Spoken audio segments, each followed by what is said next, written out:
Paz do Senhor, meus amados irmãos, professores, superintendentes, alunos, todos os irmãos da Escola Bíblica Dominical que estão nos assistindo neste momento. Que Deus abençoe a sua vida, Deus abençoe o seu ministério. Nós estamos iniciando aqui mais uma videoaula da nossa EBD em Pauta, desta feita para estudarmos a lição de número 9. E hoje aqui com duas convidadas especiais, a professora irmã Vilma e a professora irmã Débora, que são professoras aqui do Templo Central. Paz do Senhor, irmã Vilma. Paz do Senhor, pastor. A paz do Senhor a todos que irão ouvir esse vídeo e sejam todos bem-vindos em nossa aula de hoje. Paz do Senhor, irmã Débora. Paz do Senhor, pastor, paz do Senhor, irmã Vilma e os demais irmãos que estarão assistindo a nossa aula. Muito bem, meus amados irmãos, a nossa lição de número 9, ela tem como título A Conspiração de Amã contra os Judeus. O textuário da nossa lição está registrado em Mateus capítulo 10, versículo 22, que diz assim: E odiado de todos sereis por causa do meu nome, mas aquele que perseverar até o fim será salvo. A verdade prática nos diz: quando nos tornamos agradáveis ao mundo, é sinal de que a nossa fidelidade a Deus está em crise. A leitura bíblica em classe está registrada no livro de Esther, no capítulo 3, versículos 7 ao 11, depois do capítulo 4, versículos 1 até o versículo número 4. A irmã Vilma estará lendo, fazendo essa leitura bíblica para nós aí. Vamos todos ler? No versículo 7 diz assim: No primeiro mês, que é o mês de Nissan, no ano 12º do rei Assuero, se lançou por, isto é, a sorte, perante Amã, de dia em dia e de mês em mês, até ao 12º mês, que é o mês do Adar. E Ramã disse ao rei Assuero: Existe espalhado e dividido entre os povos em todas as províncias do teu reino, povos cujas leis são diferentes das leis de todos os povos, e que não cumpre as leis do rei, pelo que não convém ao rei deixá-lo ficar. Se bem parecer ao rei, escreva-se que os matem, e eu porei nas mãos dos que fizerem a obra 10.000 talentos de prata, para que entrem nos tesouros do rei. Então tirou o rei o anel da sua mão e o deu a Amã, filho de Hamedata, agagita, adversário dos judeus. E disse o rei a Amã: Essa prata te é dada, como também esse povo, para fazeres dele o que bem parecer aos teus olhos. Capítulo 4, versículo 1.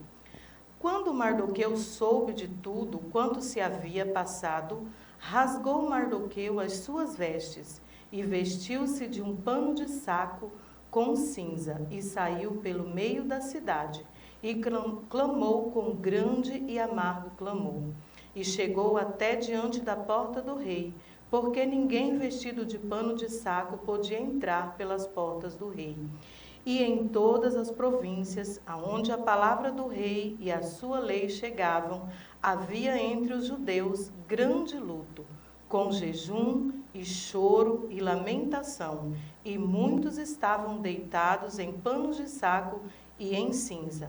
Então vieram as moças de Ester e os seus eunucos e fizeram-lhe saber como que a rainha muito se doeu, e mandou vestes para vestir a Mardoqueu e tirar-lhe o seu cilício. Porém, ele não as aceitou. Amém. Irmã Débora, ora, Senhor. Senhor, meu Deus e meu Pai, estamos na Sua presença, meu Deus, neste momento, para Te adorar, para Te exaltar, dizer que o Senhor é maravilhoso. Pedimos a direção do Senhor, amigo Espírito Santo, Jesus, durante a ministração dessa aula, Senhor, que o Senhor possa abençoar as nossas vidas e a vida dos irmãos, Senhor, que estarão assistindo posteriormente. Deus abençoe e fica conosco, Jesus, para nos sustentar, Senhor, em nome de Jesus. Amém. Muito bem, meus amados irmãos, sem perca de tempo, né? Nós vamos aí para a nossa introdução, que a gente vê que na lição passada nós estudamos aí sobre a maneira como Mardoqueu se portava diante de Amã, e isso não agradava a Amã, né? A maneira dele não se curvar diante de Amã, isso fez com que Amã tivesse uma certa revolta com ele. Nessa lição nós vamos ver exatamente o plano de Amã, voltado, né, para a destruição dos judeus, tendo como partida esse episódio, esse acontecimento de Mardoqueu não se curvar a ele. Então Amã ele começa agora a planejar um plano, né, para exterminar a todos os judeus que viviam na Pérsia. E aí a gente vai ver durante essa lição, e a gente vê durante a história, que o povo de Israel, ele é um povo, sempre foi um povo perseguido. Desde a antiguidade até os dias de hoje, o povo de Israel sempre foi um povo perseguido pelas nações, né?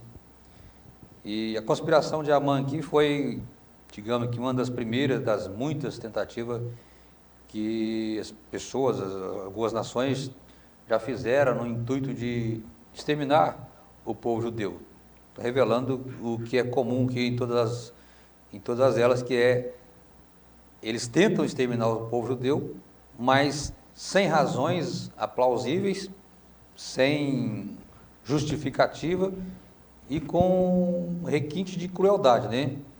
Geralmente isso é o que se vê todas as vezes que há essa tentativa de aniquilar com o povo judeu. A última dela nós vemos acontecer agora, né, final do ano passado, daquela agressão brutal que os judeus sofreram lá em 7 de outubro, né, coordenada ali por aquele grupo terrorista Hamas ali, aonde mais de 1.000 pessoas foram mortas cruelmente ali por um ataque daquele povo ali. Então, a gente vê que essa perseguição, esse desejo de aniquilar o povo de Israel, ela é antiga. E nessa lição nós vamos ver, então, todo esse plano de Amã e tudo que aconteceu a partir desse plano dele e como Deus agiu nessa história. Nós já falamos que o nome de Deus ele não aparece no livro, mas a ação de Deus, a gente vê que ela acontece tremendamente nesse livro, nessa história, e é uma coisa maravilhosa mesmo. No primeiro ponto da nossa lição aí, nós vamos aí o plano odioso de Amã. No primeiro tópico aí nós temos intrigas e patologias do poder. Eu vou pedir para as minhas companheiras aqui comentar alguma coisa sobre o assunto. Nós não vamos ler o texto, porque senão o tempo não nos permite, né? Então a gente vai fazer um comentário aqui em cima do que nós já estudamos, e eu tenho certeza que elas vieram preparadas, né? Afiadas para essa aula. Eu pergunto aqui para a irmã Débora, fala para nós aí, irmã Débora, pergunto não, né? Eu digo a você, fala para nós o que você entendeu desse primeiro item aí, desse primeiro ponto aí, onde fala de intrigas e patologias do poder. Aqui nós vemos Mardoqueu sendo alvo de uma trama, né? Aí, a princípio, pelos seus colegas de convívio no dia a dia ali, nós vemos que Mardoqueu, e não somente Mardoqueu, nós também somos muito observados no nosso dia a dia, e a postura dele incomoda as pessoas ali, e eles, numa tentativa de ver se ele sustentaria ali aquela postura dele, né? A gente pode ver que existe uma mistura aí de inveja, acredito que mais no objetivo de mesmo jogar lenha. Eu quero ver se quando Amã souber e o rei souber, ele vai sustentar, né, essa postura dele aí. E diante de tanto incômodo aí, Mardoqueu acaba por revelar aí né, a sua nacionalidade aí, e aí faz o quê? Faz com que Amã se sinta ainda mais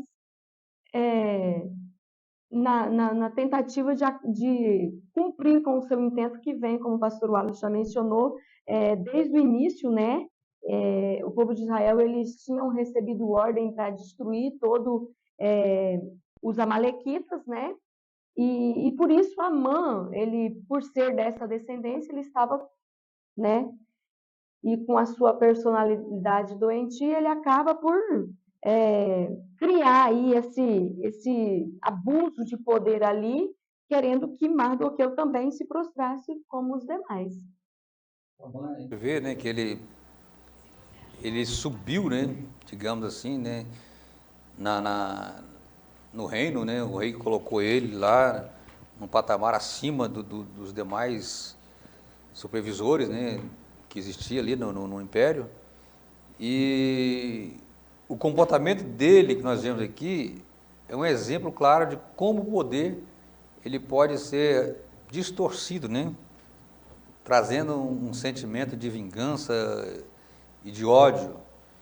Infelizmente, é esse o sentimento que a gente vê em Amã, um sentimento de ódio, de vingança.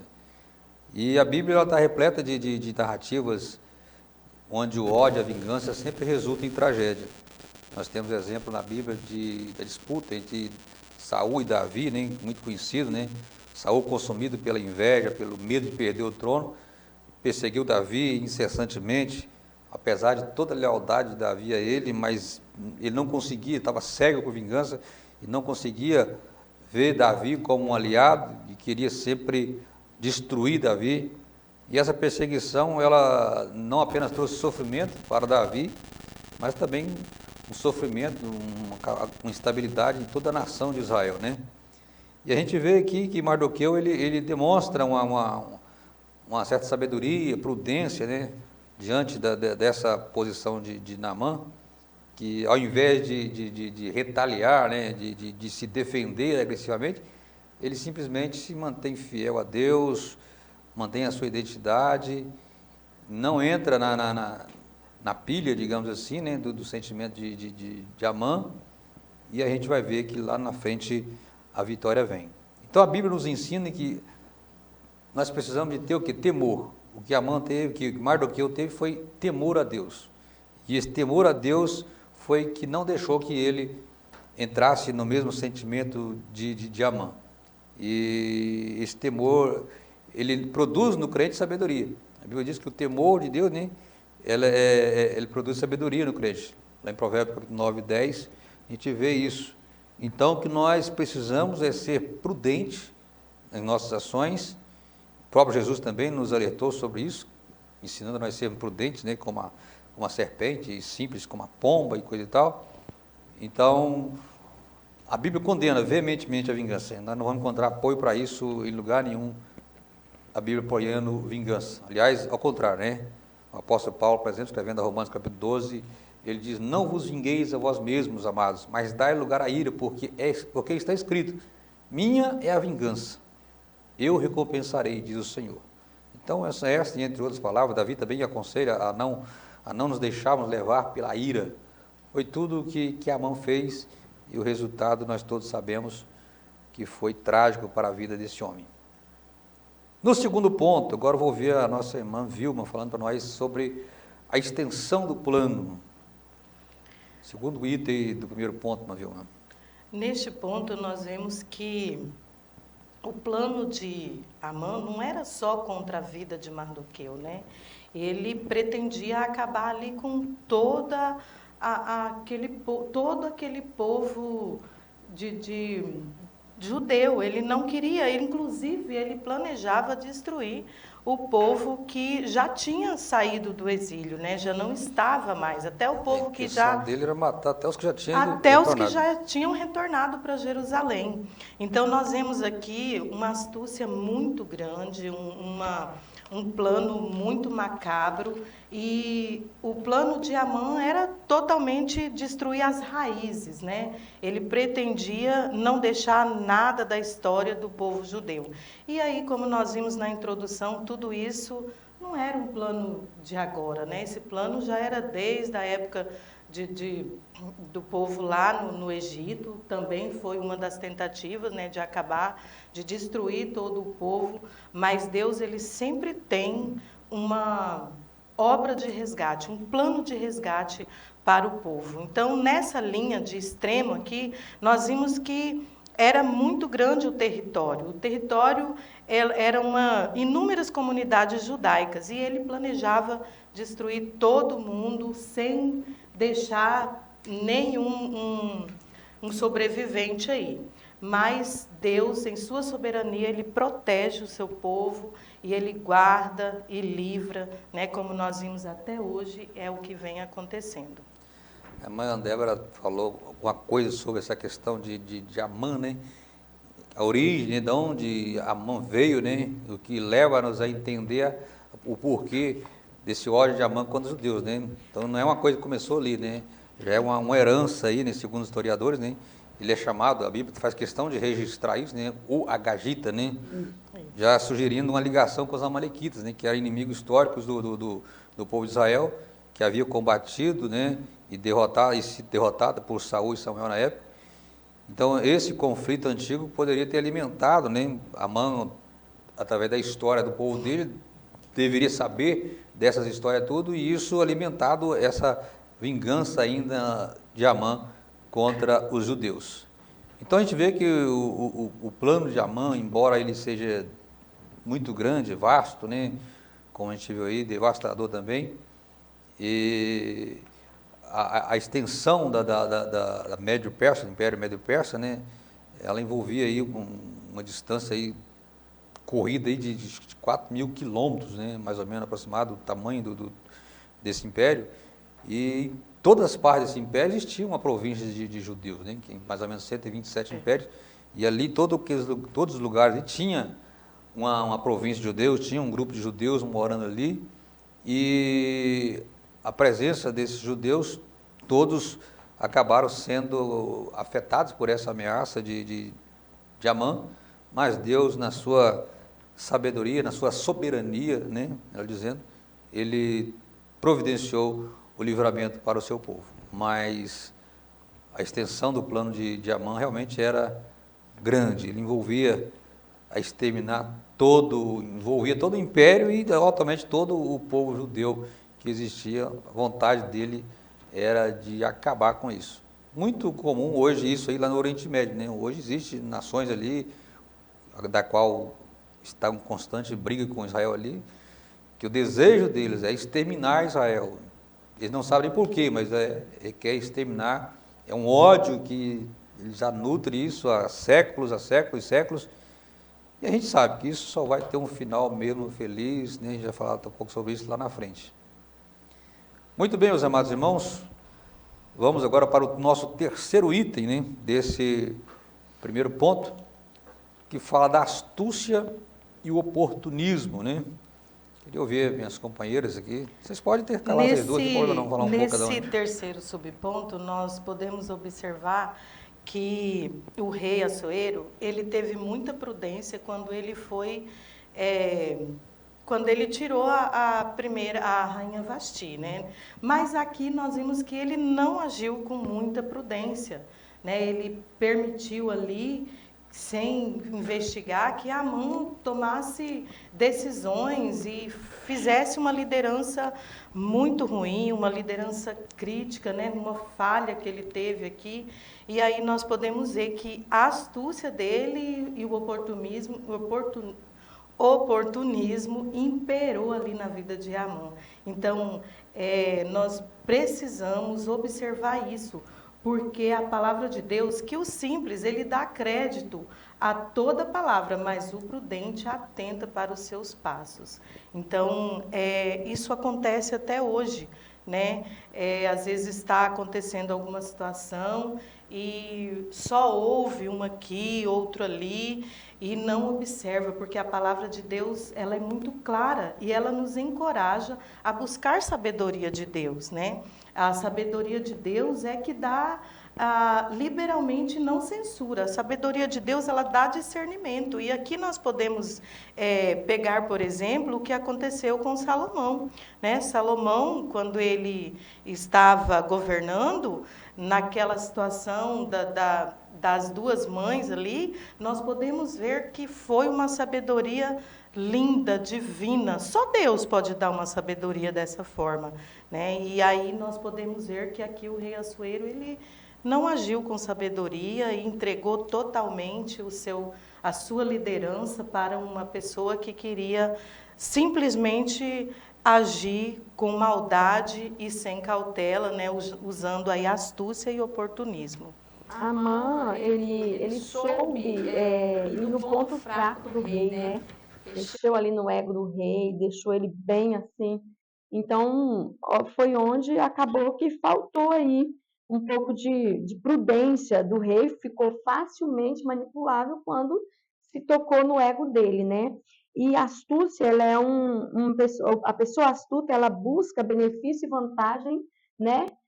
Ele se aproveita da posição, do cargo, da amizade, né, e vai trabalhando ali de forma astuta, e o oportunismo ele se aproveita de situações das pessoas para se beneficiar.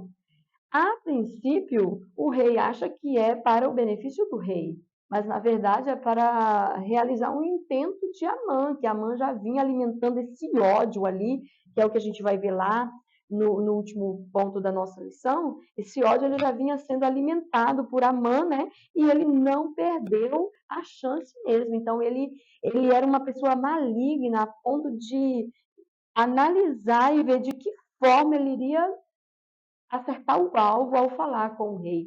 E como a irmã Vilma já disse, né, o rei vacilou, não foi prudente e nem sequer disse assim, não, mas você coloca lá uma... Não, ele deixou totalmente à disposição de Amã para escrever o que ele quisesse. Nem falou assim, depois você me deixa eu dar uma analisada aqui para eu ver o que é que está dizendo aí, não. Você tem a liberdade, até a própria assinatura do rei seguiu ali com o Amã, que era um estilo de um anel que eles usavam, né? Então, assim, abrindo um parênteses para nós temos que ter muito cuidado no nosso dia a dia, porque existem muitos Amãs que estão nos rodeando e procurando o momento certo de usar de oportunismo, de astúcia para benefícios próprios, né? É importante que os líderes de hoje, né, continuem atentos a isso. E não só os líderes, mas os membros, né, as pessoas em si, têm que dar importância para buscar a orientação de Deus. E principalmente os líderes, né, é o que vem ocorrendo. Eu louvo a Deus por isso, né, porque Deus tem orientado o nosso pastor a continuar fazendo. Nós vemos que hoje a nossa igreja está em campanha de oração e isso é o que Deus está nos ensinando através dessas lições, né? Nada melhor do que tomar decisões com a direção do Espírito Santo, né? E aqui em Filipenses diz, e nos instrui, não façais nada por contenda ou por vanglória, mas por humildade. Cada um considere os outros superiores a si mesmo. Este versículo é lindo, porque se eu considero a irmã Débora superior a mim, não vai ter contenda, não vai ter nenhum tipo de situação constrangedora, porque estou sempre agradecendo a Deus por ter a oportunidade de estar, né, aqui nesta oportunidade. Então é isso que a palavra de Deus nos ensina. E eu louvo a Deus porque nós temos lideranças orientadas por Deus. Amém. Então a gente vê aqui a astúcia, né, de Amã e a falta de prudência do rei. Uma das grandes razões de fracassos de muitos líderes hoje é exatamente a falta de prudência, de não fazer falando aqui de nós, né, já falamos, sim, nosso pastor, né, tudo que vai fazer, toda decisão que vai tomar, faz uma campanha de oração, pede orientação a Deus, não é aquelas decisões tomadas na hora, no impulso, e muitos acabam fazendo isso e prejuízo vem e a obra de Deus muitas vezes é prejudicada por causa desses líderes e, consequentemente, eles próprios também são penalizados, né? Tem quedas, sofrimentos no seu ministério, e então precisamos estar atentos. Sempre que formos tomar decisões, buscar a Deus. A irmã Vilma já falou aqui de alguns versículos, o apóstolo Pedro também fala isso lá na primeira carta dele, no capítulo 5:8, né? Nos exortando a ser sóbrios e vigilantes, né? porque o nosso inimigo, o nosso adversário, ele está sempre ao derredor procurando uma brecha para poder nos tragar, procurando uma brecha para poder nos derrubar. Então, essa é a importância de sermos prudentes, para não darmos brecha para o inimigo. Qualquer brechinha que o crente dá, o inimigo entra e bagunça a vida dele. Eu Então, costumo dizer, pastor, que Deus, ele bate na porta, mas o inimigo, ele só quer uma brechinha, né? Então, Deus, ele é educado e ele bate na porta, mas o inimigo não. Então, nós precisamos, precisamos ter muito cuidado para não deixar nenhuma brecha para que isso aconteça. muito bem, meus amados, nós passamos aqui então o primeiro ponto, vamos agora para o segundo ponto da nossa lição, a tristeza de Mardoqueu, dos judeus e de Ester. O primeiro tópico, o primeiro item desse segundo ponto, fala do pavor da violência. Minhas irmãs, vocês têm a liberdade de comentar um pouco aí sobre esse pavor da violência, né? Violência, a gente sabe que é uma realidade no nosso mundo hoje, era naquela época e continua sendo, e é algo que tem atormentado, né, a humanidade desde os tempos de Caim e Abel, né? Quando Caim matou seu irmão e tal, ali a gente já vê o início da violência no mundo, e isso tem se perpetuado ao longo dos tempos. Foi assim na época do povo de Israel, continua nos dias atuais, e é uma coisa que Deus abomina com toda certeza, não é isso? Com certeza, a violência, ela acontece, né, desde os inícios, não é coisa nova, mas a palavra de Deus também diz que no fim dos tempos, o amor de muitos esfriariam e a iniquidade iria aumentar, e nós estamos vendo isso em nosso dia a dia, quantas violências, quantas situações vêm acontecendo, e eu percebo o quanto tem aumentado em nossos dias, né? Não foi uma situação que aconteceu ali, porque o intuito de Amã era fazer uma violência, uma destruição, uma matança total, né? Não matando só homens ou só mulheres, mas também crianças, pessoas inocentes, né? E ele destilava ódio ali.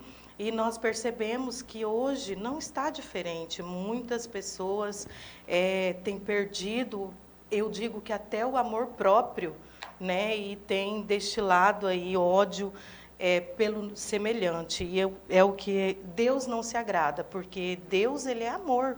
Então, ele nos ensina a amar, ele nos ensina a sair da violência, a fugir da aparência do mal.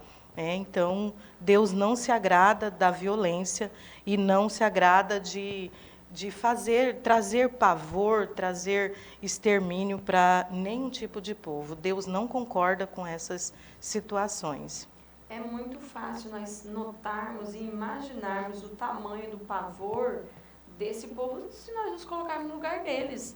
Imagina que no dia X, na data tal, existe um decreto de morte que vai envolver a minha família, os meus filhos, e tudo que temos será saqueado, será levado.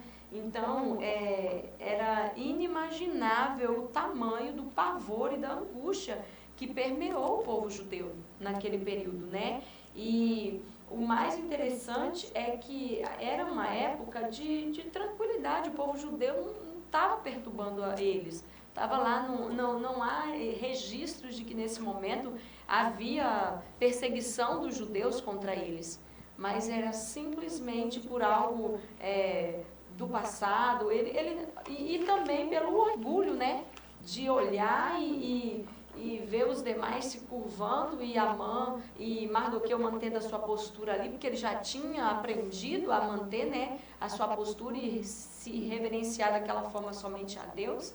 Então, assim, nós notamos que foi realmente uma trama diabólica, e que a palavra do Senhor, ela vai dizendo, né, que nos últimos dias haveriam tempos, né, difíceis, tempos trabalhosos. E não era diferente, e hoje também não é diferente nos nossos dias. como o pastor já mencionou, que aconteceu em outubro, né? E isso vai reinar até o dia que o povo judeu reconhecer Jesus aí como o Salvador, né? Então você vê que a gente volta lá na decisão de Assuero, né?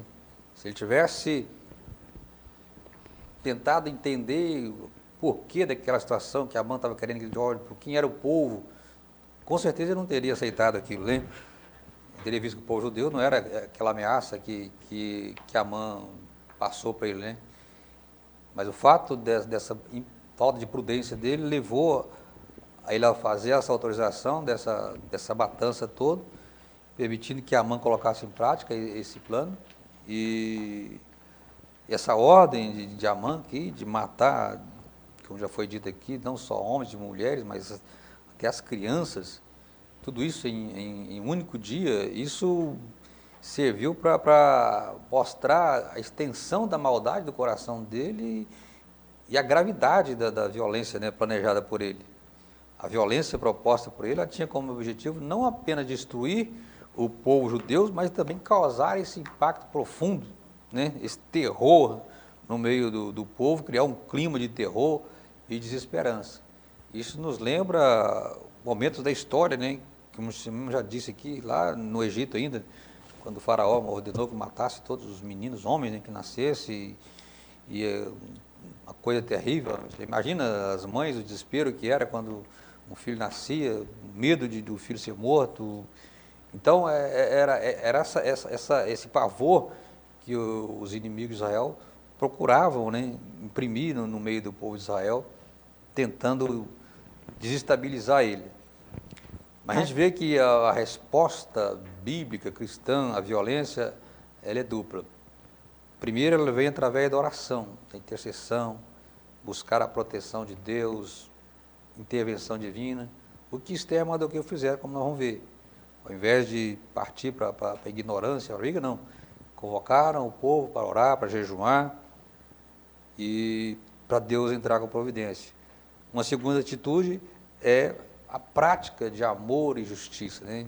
O que está faltando hoje muito nos nossos dias é isso, essa prática, esse amor colocado em prática. Às vezes a gente fala muito em amor, mas prática mesmo tem sido muito pouco nos nossos dias.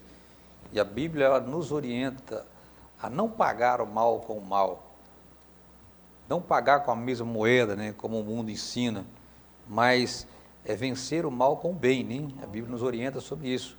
Então nós devemos, a nossa vida aqui, enquanto estamos aqui nessa terra, é trabalhar em prol da justiça, promover a justiça, defender os oprimidos, seguir o exemplo que Jesus deixou para nós, né? Um exemplo de humildade, um exemplo de amor, que veio, aquela pessoa que veio para libertar cativos, restaurar vidas, dar vista aos cegos, tudo aquilo que Lucas registra lá no capítulo 4, versículo 18 do seu Evangelho. Então essa deve ser a nossa postura, a postura do cristão verdadeiro, e não a atitude que os inimigos de Deus procuram disseminar no meio do povo, hoje, no caso do povo evangélico, mas o povo judeu mesmo hoje continua sofrendo ainda esse tipo de ameaça, esse tipo de abusos por parte dos seus inimigos. No segundo ponto, nós temos de bebida, confusão e tristeza. Esse ponto, eu meditando sobre esse ponto, eu fiquei pensando, meu Deus, quantos anos, quanto tempo, e os mesmos itens continuam trazendo problemas para a nossa nação, né?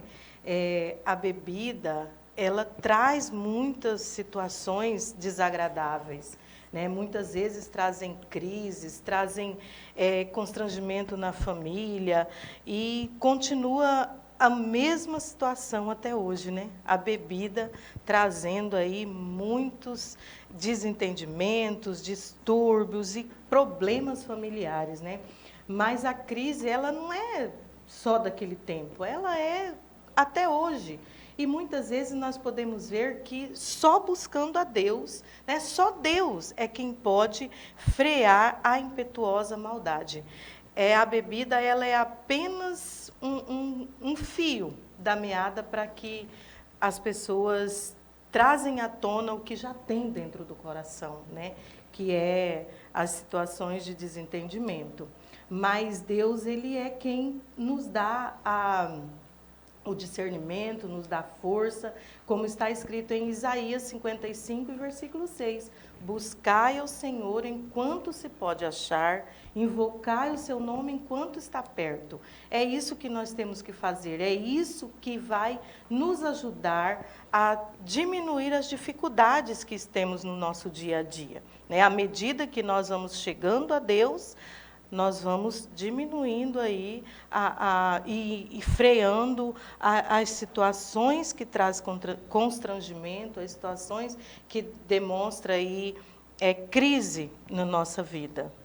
O pastor colocou a questão do amor, a tamanha frieza, né, do rei, sabendo que existia um povo e também a mãe, existia um povo que um povo gigante, porque o rei Assuero, ele sabia da dimensão né, acredito que Amã, sabendo ali de toda aquela situação ali, eles vão para a festa, mesmo que sejam os dois, era como se eles estivessem festejando ali, mas Amã realmente estava festejando, porque ele estava já comemorando uma vitória, né?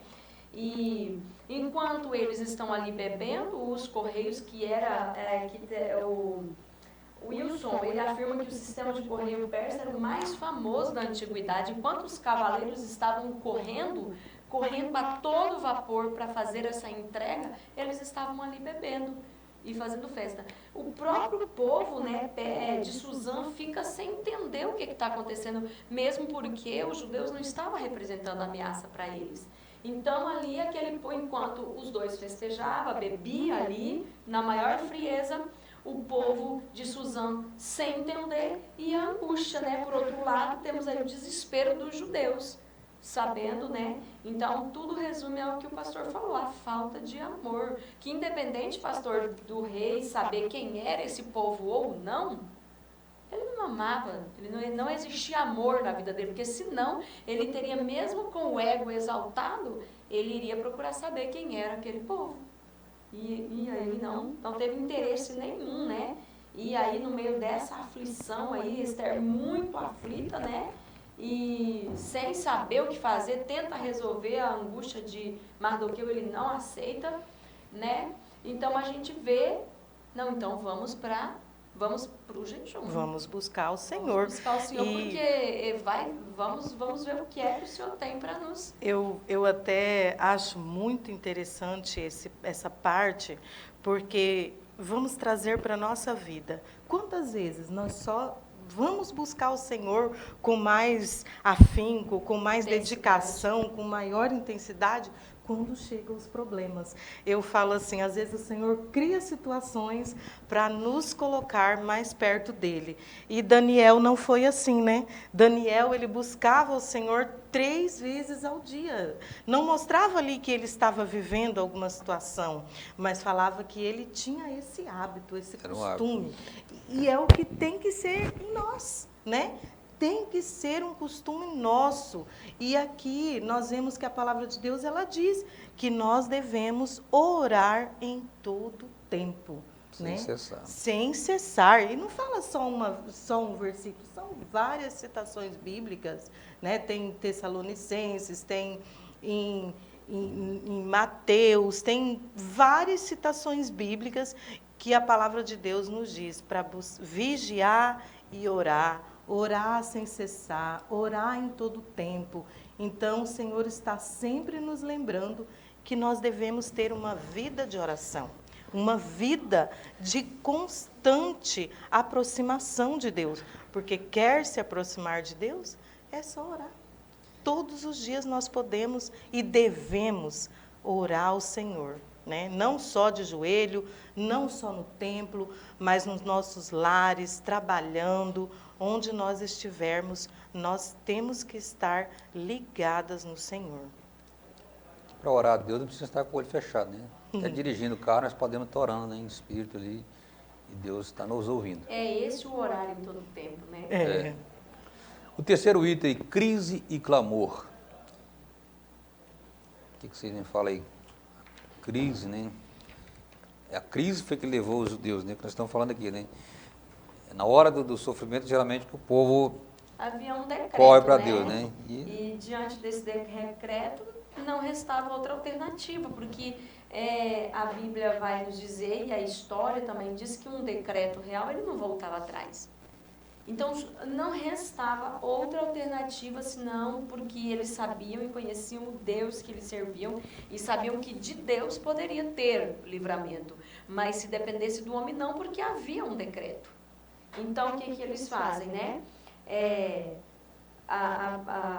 Vamos clamar ao Senhor, vamos buscar. A princípio, ela tentou fugir, mas ele orienta ela, é melhor a gente... Se você não né? interceder, certamente Deus providenciará. Mas você, aí ele deixa claro, você não pensa você que por ser rainha você vai se livrar, né? Tá escape, porque não está, né? E é o que a irmã Vilma disse, era um período de muita tranquilidade, até mesmo os que tinham voltado ali com o Zorobabel, ao invés deles estarem envolvidos mais na construção do templo, que era a maior finalidade que eles tinham voltado, eles estavam mais interessados nas suas próprias casas, em construir uma vida boa para eles ali, né? E acomodados. E o que dizer de hoje também, né, pastor Wallace? Quantas vezes quantos crentes estão acomodados, nem precisa de Deus emitir uma luta para ele nossa semana de oração, né? Quantos irmãos entrou a semana e saiu a semana, você sabe que, né, poderiam, não é fácil. O certo é que tem dia que você vem se arrastando, não é fácil, mas o comodismo tem tomado. E aí, quando nós falamos do bom hábito de Daniel, os maus hábitos, eles crescem de uma forma avassaladora, mas os bons hábitos é difícil para manter eles vivos. É verdade. Então, por isso que a irmã Vilma leu até o versículo aqui, em Isaías 55, buscar o Senhor enquanto se pode. E é nessas horas que mais o crente busca o Senhor, né? Como já foi dito aqui, é uma coisa que a gente deveria fazer isso constantemente, mas infelizmente a gente sabe que a realidade é outra. Uma grande parte do cristão, ele até ora, mas é aquela oração, né, costumeira ali, aquele clamor mesmo, chegar, chorar mesmo diante de Deus, geralmente ele espera vir uma luta para ele poder fazer isso. E a gente tem que aprender que nós precisamos, né, nos achegar mesmo a Deus, sempre, as madrugadas, não é esperar chegar uma enfermidade na nossa casa, na nossa vida, para a gente começar a levantar de madrugada para orar, para tirar um minuto durante o dia para orar. E quando nós fazemos isso, nós estamos demonstrando para Deus que nós não somos suficientes, que sem Ele nós não somos nada.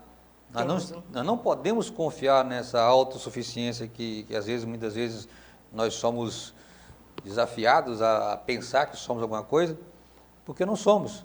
Nós precisamos constantemente da intervenção de Deus na nossa vida e que, se não for Ele na nossa vida, nós vamos nos fracassar mesmo, vamos nos render mesmo, se não colocarmos Ele sempre na nossa frente, fazer como já foi dito, tem um exemplo de Daniel, que independentemente da situação, orava, tinha aquele horário sagrado ali de buscar o Senhor, e nós precisamos ter esse compromisso também, né?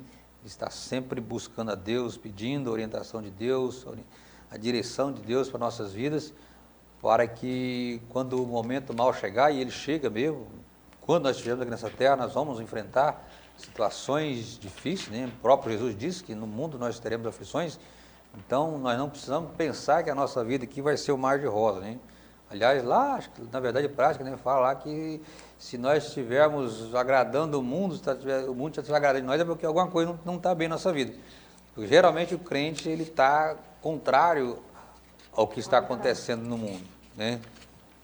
Então nós precisamos estar sempre na presença de Deus, buscando a sua misericórdia. O terceiro ponto da nossa lição, o perigo e a crueldade do antissemitismo moderno.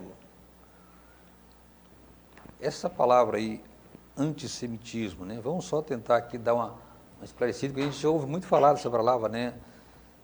Quando surgiu aquele filme do Mel Gibson, né, sobre a Paixão de Cristo, ouviu-se muito esse negócio do antissemitismo, né? que se refere a esse antissemitismo? Eu peguei aqui algumas referências aqui. O antissemitismo refere-se a uma aversão criada por certo setor da sociedade contra povos de origem judaica, que são povos de linhagem de etnia semítica, né? Então, o antissemitismo, ele é tão antigo na sociedade quanto o judaísmo. Ou seja, ele existe há muito tempo. Ele iniciou-se pelo ódio de populações, de povos que não se conformavam com o povo judeu, com a vida do povo judeu, com o modo do povo judeu viver. E isso acontecia, esses antissemitismos, eles aconteciam de várias formas, seja através de expulsão do povo, de escravização do povo, de fugas do povo judeu dos seus locais de origem. Então, o antissemitismo, ele marcou todas as épocas, né? Ele marcou a vida do povo judeu e hoje não é diferente, né? Mas o ápice, assim, digamos assim, dessa forma, desse preconceito, deu-se durante o Holocausto, né? Que é uma das épocas mais ficou marcada, né? Em período em que mais de 6 milhões de judeus foram mortos nos campos de concentrações, né? Além de milhões de prisões e de violações dos direitos judaicos que foram promovidas pelo nazismo na época, né? Pelo famoso ditador lá, Adolfo Hitler. Então, o antissemitismo, o povo judeu sempre sofreu, né? Com essa questão do antissemitismo. No primeiro, logo no início, nós temos aí as faces, né? Do antissemitismo, né? Quem pode falar alguma coisa para nós aí sobre esse primeiro tópico aí? São três as faces, né, do antissemitismo. É o religioso, o nacionalista e o racial. E o povo judeu, eles sempre foram um povo muito inteligente, muito próspero, e essa cultura, esse estilo de vida deles, por mais desobediente que eles fossem, eles eram muito prósperos, abençoados por Deus. Principalmente a tradição deles acabava por criar um ódio. Inveja, né? Isso.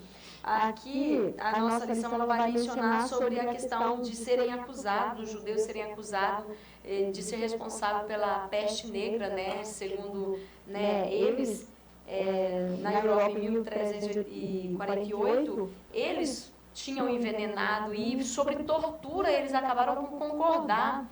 E aí fica a pergunta, por que eles acusaram o povo judeu de ser os responsáveis? Nós sabemos que o Senhor disse a Moisés, lá atrás, dando a sua ordem, a necessidade de lavar as mãos antes das refeições, enfim, uma série de orientações que, por mais que o tempo passou, o povo judeu continuou mantendo aí essa tradição, né?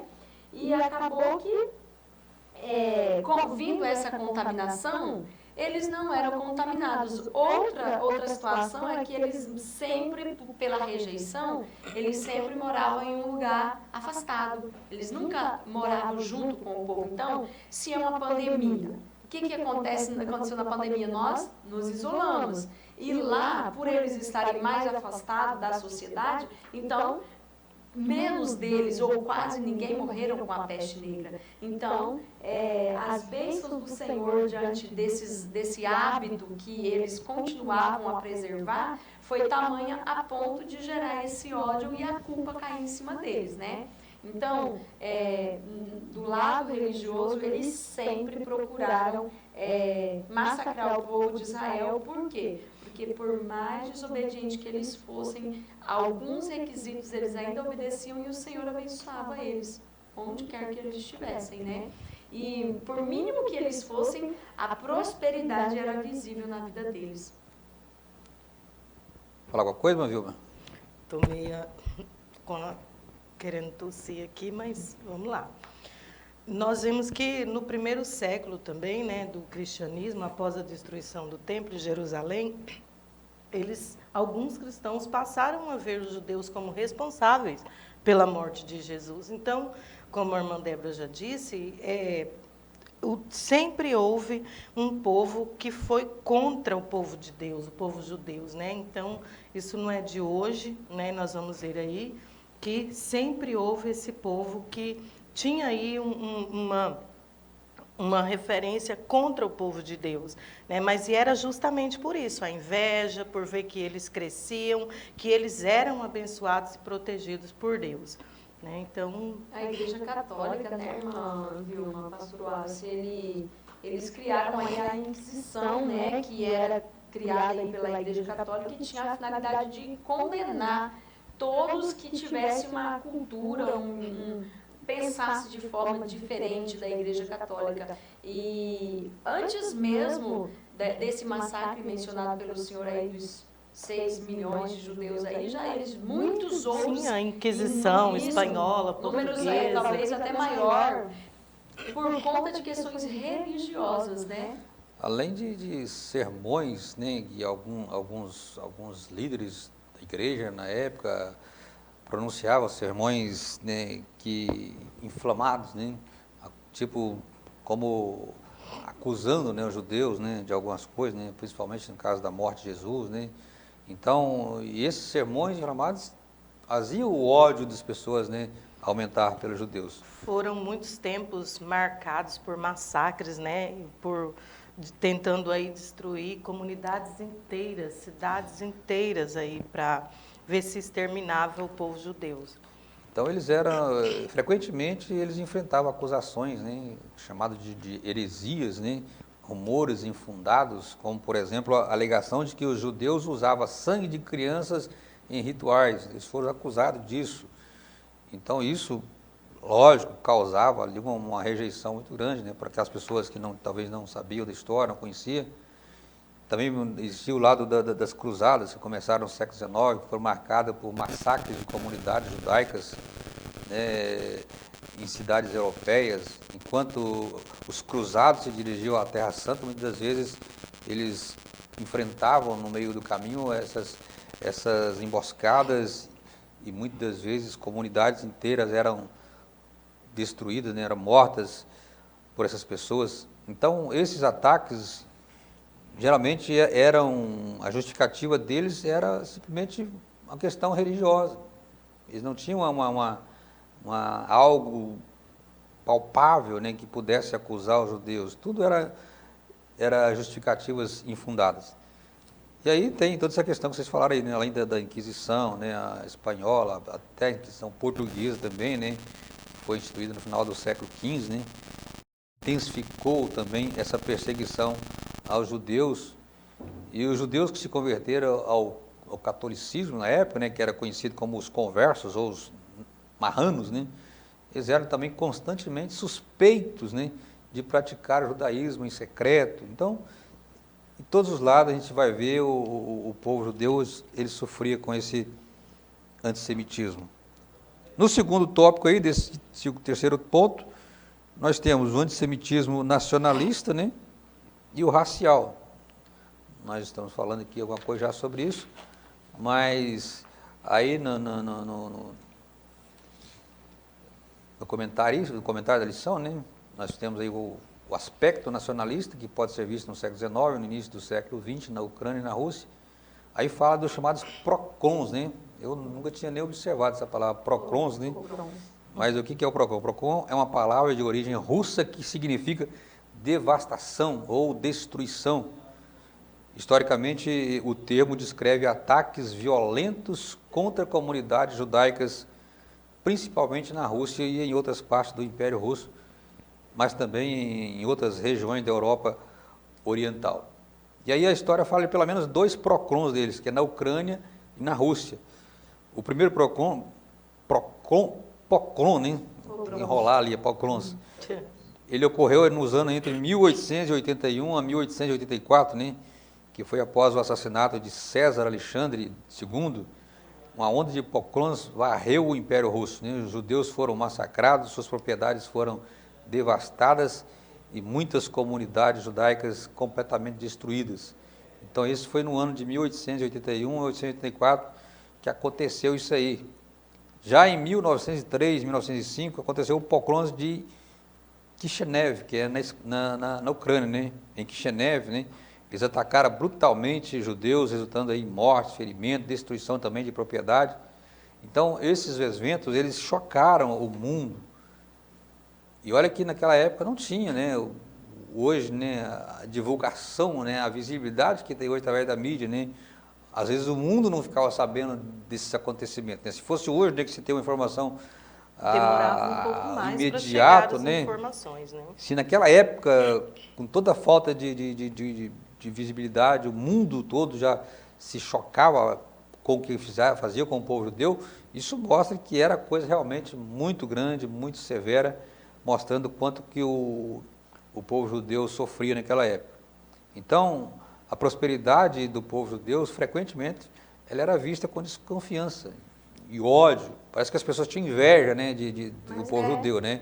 Uma nação tão pequena, mas tão abençoada por Deus, né? Não é à toa que hoje Israel, mesmo sendo um estado aí menor do que o estado de Rondônia, um país menor do que o estado de Rondônia, sim, é uma das potências, maior potência do mundo, se eu não me engano, acho que é a quinta maior potência do mundo. Então isso é o quê? Isso é só a prova de que é um povo que tem a mão de Deus sobre eles, né? Então a gente vê que não adianta o povo querer se levantar contra Israel, porque Deus está sempre do lado deles, sempre esteve e sempre vai estar abençoando o povo de Israel. E o antissemitismo hoje? O que vocês me falam sobre? Nós já falamos alguma coisa, né, sobre isso aqui. O antissemitismo hoje. Ele segue, né, pastor? Do mesmo modo que veio no mundo, hoje não é diferente. Né, com base em dados infundados, eles simplesmente, e especialmente, tudo gira em torno, antes e agora, em torno do quê? Da prosperidade, do bem, da forma como eles vão levando a vida dele, o quanto Deus tem abençoado eles, e porque não há justificativa, porque com base no último ataque, né, ali daqueles grupos terroristas, o mesmo que aconteceu há muitos anos atrás é o que vem acontecendo com sequência de ataques somente para tentar destruir o povo que é protegido. Hoje parece que esse antissemitismo parece que ele está até mais forte do que era antigamente, e mais forte, porque depois da reconstituição de Israel parece que o povo que era contra, porque há um povo que é a favor de Israel, mas ainda tem um povo que é contra, e parece que tem aumentado mais, como a palavra diz, a iniquidade, a falta de amor e a vontade de extermínio, o ódio que esse povo mantém pelo povo judeu, ele parece que só aumentou. Né? E aí eles não querem um acordo, não é que eles querem ser inimigo de Israel, é que eles querem mesmo exterminar o povo de Israel. E é o que vem acontecendo até hoje. Eles brigam por um pedacinho de terra, eles brigam por coisas. Esse último acontecimento, nós vimos, quem atacou primeiro o povo de Israel? Entrou lá no país deles e depois vem acusando eles de violência. Não é isso que vem acontecendo? Eles atacaram primeiro e agora continua aí tentando exterminar o povo de Deus. Mas nós sabemos quando isso vai terminar. É porque, irmã Vilma, o inimigo, quem age por trás de tudo isso é o inimigo. Então, a única justificativa para tanto massacre, tanta coisa, barbárie cometida contra eles, é porque por trás de todo esse ódio quem impera é o reino do mal. Porque eles sabem do propósito do Senhor na vida dos judeus. Lá em Isaías capítulo 11, do versículo 10 a 16, ele fala sobre essa profecia, né?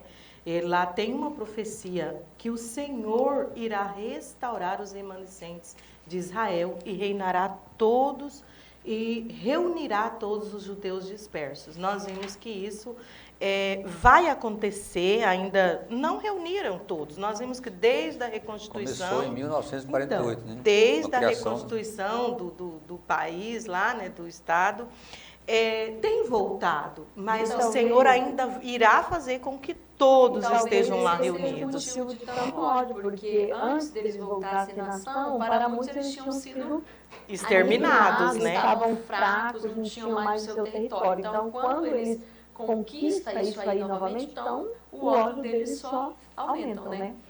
E nós, como como brasileiros que vivemos aqui no Brasil, temos que orar muito, não só pela nação de Israel, mas também por nossos governantes, né?